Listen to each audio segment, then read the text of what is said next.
हम ये फिर ऊर्जा कहाँ से आएगी? हम बात एनर्जी की करते हैं, ऊर्जा की। इनके सबके अधिष्ठाता देवता होते हैं। अधिष्ठाता देवता ही वो शक्ति है जो आपके अंदर वो ऊर्जा उत्पन्न करती है। वागीशाद्या सुमनस सर्वार्थानाम उपक्रमे यम नत्वा कतकत्याम स्तुत्यम नमामि गजाननम। गणपति भगवान को बहुत बहुत नमस्कार करते हुए आप सभी को बहुत बहुत नमस्कार। मैं पंडित विजय रावल, एस्ट्रोटॉक से। पिछली बार हमने बात की 3 प्रकार की जन्म कुंडलियों के बारे में, 1, 4, 7, 10, यानी मेष लग्न, कर्क लग्न, तुला लग्न और मकर लग्न। इसकी हम बात कर चुके हैं, इनके मंत्रों को हम समझ चुके हैं। फिर हमने बात की 2, 5, 8 और 11, यानी वृषभ लग्न, सिंह लग्न, वृश्चिक और कुंभ लग्न। आज हम बात करेंगे 3, 6, 9 और 12 इस सेटिंग वाली जन्म कुंडली की, कि यदि आपकी जन्म कुंडली में 3, 6, 9 और 12 ये केंद्र में है, यदि मिथुन लग्न है आपका, यानी 3 का अंक पहले डला है, तो आपके लिए कौन से मंत्रों के कौन से ग्रहों के मंत्र का उच्चारण आपके लिए इंस्टेंट इजी हो, इंस्टेंट हो और बहुत इफेक्टिव हो, बिना चंद्रमा और महादशा की स्थिति समझे हुए। यदि आपकी जन्म कुंडली में मिथुन लग्न है तो आपको जो ग्रह मंत्र की सेटिंग है वो है ओम भूर्भुवः स्वः ओम बूम बुधाय नमः, ओम भूर्भुवः स्वः ओम शुम शुक्राय नमः, और तीसरा मंत्र ओम भूर्भुवः स्वः ओम शम शनैश्चराय नमः, यानी बुध, शुक्र और शनि के मंत्र। अब आपकी जन्म कुंडली में यदि कन्या लग्न है तो कन्या लग्न की सेटिंग में ओम भूर्भुवः स्वः ओम बूम बुधाय नमः, ओम भूर्भुवः स्वः ओम शम शनैश्चराय नमः, और तीसरा मंत्र है ओम भूर्भुवः स्वः ओम शुम शुक्राय नमः। यहाँ पे मंत्र बुध, शुक्र और शनि के ये, लेकिन क्रम हमने बदल दिया है। अब तीसरे नंबर की जो सेटिंग आपकी जन्म कुंडली में है, यदि आपका धनु लग्न है तो इसमें पहला मंत्र होगा ओम भूर्भुवः स्वः ओम ब्रह्म बृहस्पतये नमः, ओम भूर्भुवः स्वः ओम भौम भौमाय नमः, और तीसरा मंत्र ओम भूर्भुवः स्वः ओम घृणी सूर्याय नमः। ये 3 प्रकार के मंत्र आप बोलेंगे। अब चौथे प्रकार की जन्म कुंडली यदि आपकी है जिसमें मीन लग्न है, यानी केंद्र में 12 है, इधर 3 है, 6 है, 9 है, इस प्रकार से सेटिंग है, तो पहला मंत्र आपका रहेगा ओम भूर्भुवः स्वः ओम ब्रह्म बृहस्पतये नमः, ओम भूर्भुवः स्वः ओम सोम सोमाय नमः, और तीसरा मंत्र ओम भूर्भुवः स्वः ओम भौम भौमाय नमः। ये 3 मंत्र की सेटिंग है। इस तरह से आज 1 से लेकर मेष लग्न से लेकर मीन लग्न तक की हमने जन्म कुंडलियों के बारे में इंस्टेंट, इजी और इफेक्टिव बीज मंत्रों को समझा है।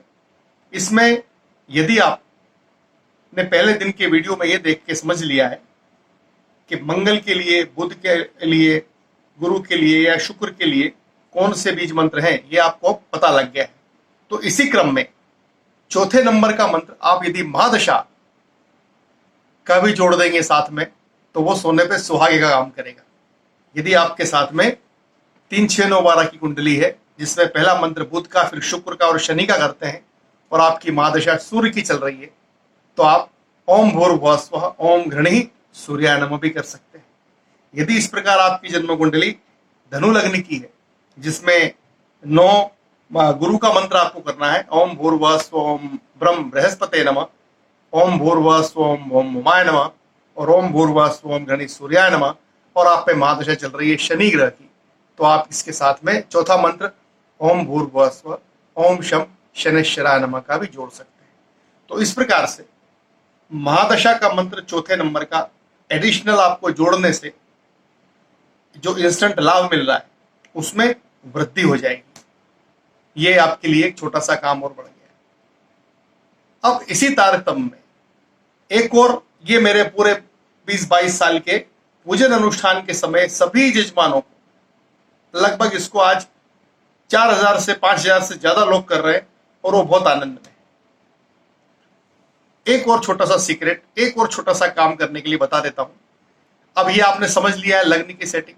यदि इससे आपकी इस सेटिंग के अलावा, इन 4 ग्रह मंत्र के अलावा, यदि आपकी जन्म कुंडली में चंद्रमा भी बाहर है इन ग्रहों में चंद्रमा, इन ग्रहों के साथ में चंद्रमा की स्थिति नहीं है, चंद्रमा नहीं बैठा है, तो चंद्रमा जिस राशि में बैठा हो वो वाला मंत्र भी आप कर सकते हैं। जैसे एक उदाहरण में देता हूं, यदि आपका जन्म कुंडली में 3, 6, 9, 12 की सेटिंग में आप पहला मंत्र बुध का कर रहे हैं, ओम भूर्भुवः स्वः ओम बुधाय नमः, दूसरा मंत्र ओम भूर्भुवः स्वः ओम शुम शुक्राय नमः, और तीसरा मंत्र कर रहे हैं ओम भूर्भुवः स्वः ओम शम शनैश्चराय नमः, और आपकी महादशा है शनि की, तो चौथा मंत्र आप कर रहे हैं ओम भूर्भुवः स्वः ओम शम शनैश्चराय नमः।